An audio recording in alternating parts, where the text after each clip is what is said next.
বন্ধুরা, অনেকে মনে করেন গুরুমন্ত্র মানে শুধু কিছু শব্দ। কিন্তু শাস্ত্র বলে, গুরুমন্ত্র শুধু শব্দ নয়, এটি এক ধরনের আধ্যাত্মিক শক্তির সংক্রমণ। আজ আমি আপনাদের একটি আশ্চর্য কাহিনী বলবো। এই কাহিনী এসেছে স্কন্দ পুরাণা থেকে। এই গল্প শুধু গল্প নয়, এটি আমাদের জীবনের জন্য একটি বড় শিক্ষা। তাই অনুরোধ করছি, ভিডিওটি শেষ পর্যন্ত দেখুন, কারণ শেষে আপনি বুঝতে পারবেন গুরুমন্ত্র মানুষের জীবনে কত বড় পরিবর্তন আনতে পারে। রাজকুমারী কলাবতীর আশ্চর্য কাহিনী। অনেক বছর আগে কাশী নগরীতে এক রাজকুমারী ছিলেন। তার নাম ছিল কলাবতী। তিনি শুধু রূপে সুন্দর ছিলেন না, তার চরিত্রও ছিল অত্যন্ত পবিত্র ও শান্ত। সময়ের সঙ্গে সঙ্গে তার বিবাহ হয় মথুরার রাজার সঙ্গে। বিবাহের পর রাজা খুব আনন্দিত ছিলেন। তিনি ভাবলেন, এখন নতুন রানীর সঙ্গে সুখে সংসার করবেন। কিন্তু একদিন যখন রাজা রানীকে নিজের কাছে ডাকলেন, রানী শান্তভাবে বললেন, মহারাজ, সংসার কখনো বলপ্রয়োগে চলে না। সংসার চলে স্নেহ ও সম্মানের উপর। রাজার অহংকার খুব বড় ছিল।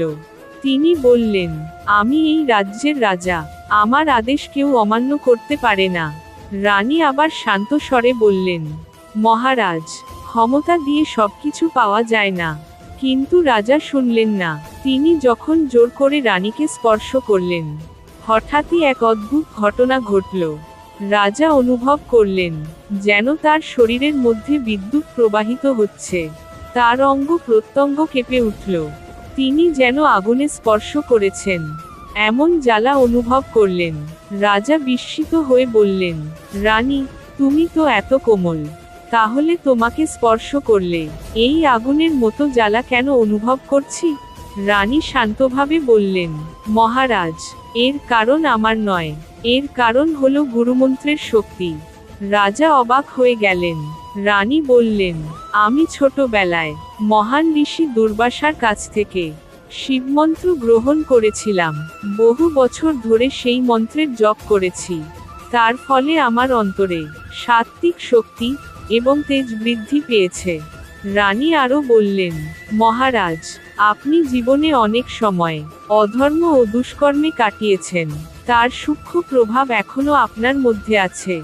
যেমন অন্ধকার ও মধ্যাহ্নে সূর্য একসঙ্গে থাকতে পারে না, তেমনি পাপের শক্তি এবং তাপের শক্তি একসঙ্গে স্থির থাকতে পারে না। এই কথা শুনে রাজা গভীরভাবে চিন্তা করতে শুরু করলেন। রাজার অহংকার ভেঙে গেল। তিনি বিনম্র হয়ে বললেন, রানী, আমাকেও সেই শিবমন্ত্র দাও, আমিও আমার জীবন পরিবর্তন করতে চাই। রানী বললেন, আপনি আমার স্বামী, আমি আপনার গুরু হতে পারি না। চলুন আমরা মহান ঋষি কাছে যাই। রাজা ও রানী দুজনেই ঋষির কাছে গেলেন। ঋষি রাজাকে শিবমন্ত্রে দীক্ষা দিলেন।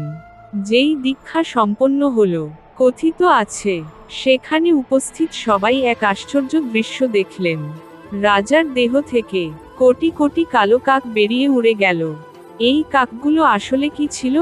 শাস্ত্র বলে, এই কাকগুলো ছিল রাজার খারাপ কর্মের সূক্ষ্ম প্রতীক। অহংকার, লোভ, রাগ, কুসংস্কার, অধর্মের প্রভাব দীক্ষার শক্তিতে সব ধীরে ধীরে দূর হয়ে গেল। সেই মুহূর্তে রাজা অনুভব করলেন, তার মন হালকা হয়ে গেছে। তার ভিতরে যেন এক নতুন আলো জ্বলে উঠেছে। তিনি শান্তি অনুভব করলেন, যা আগে কখনো করেননি। বন্ধুরা, এই কাহিনী আমাদের কি শিক্ষা দেয়? গুরুমন্ত্র শুধু শব্দ নয়, এটি শক্তির সংযোগ, এটি অন্তরের পরিশুদ্ধি। যখন কেউ সত্যিকারের দীক্ষা গ্রহণ করে, তখন তার ভিতরের খারাপ প্রবৃত্তিগুলো ধীরে ধীরে দুর্বল হয়ে যায়। আজ বিজ্ঞান বলছে, একটি গ্লাস পানিতে লক্ষ লক্ষ জীবাণু থাকতে পারে। তেমনি মানুষের মনেও থাকে ভালো চিন্তা, খারাপ চিন্তা। শাস্ত্র বহু আগে বলেছে, সুমতি ও কুমতি দুটিই মানুষের হৃদয় থাকে। আমাদের ভিতরে প্রতিদিন একটি যুদ্ধ চলে, ভালো ও খারাপের যুদ্ধ। যখন আমরা অসচেতন থাকি, খারাপ প্রবৃত্তি বাড়ে। আর যখন আমরা করি জপ, সাধনা, সৎসঙ্গ, তখন ভালো গুণ শক্তিশালী হয়ে ওঠে। গুরুমন্ত্র আমাদের জীবনে শক্তির স্তর পরিবর্তন করে, ভুল প্রবৃত্তি কমায়, সিদ্ধান্ত পরিষ্কার করে, আত্মাকে হালকা করে, ঈশ্বরপ্রাপ্তির পথ খুলে দেয়। গুরুমন্ত্র হল একটি আধ্যাত্মিক সুরক্ষা কবচ, যা আমাদের অন্তরের কালো কাকগুলো উড়িয়ে দেয়। এখন একটি প্রশ্ন আপনার কাছে, আপনি কি কখনো অনুভব করেছেন, যখন আপনি ভালো চিন্তা করেন তখন আপনি একরকম মানুষ, আর যখন খারাপ চিন্তা করেন তখন আপনি সম্পূর্ণ অন্যরকম? এইটাই হলো আমাদের অন্তরের যুদ্ধ, আর সেই যুদ্ধে গুরুমন্ত্র হতে পারে সবচেয়ে বড় অস্ত্র। যদি এই কাহিনী আপনাকে ভালো লাগে, তাহলে ভিডিওটি লাইক ও শেয়ার করুন। আর এমন আধ্যাত্মিক গল্প শুনতে আমাদের চ্যানেলটি সাবস্ক্রাইব করতে ভুলবেন না। নমস্কার।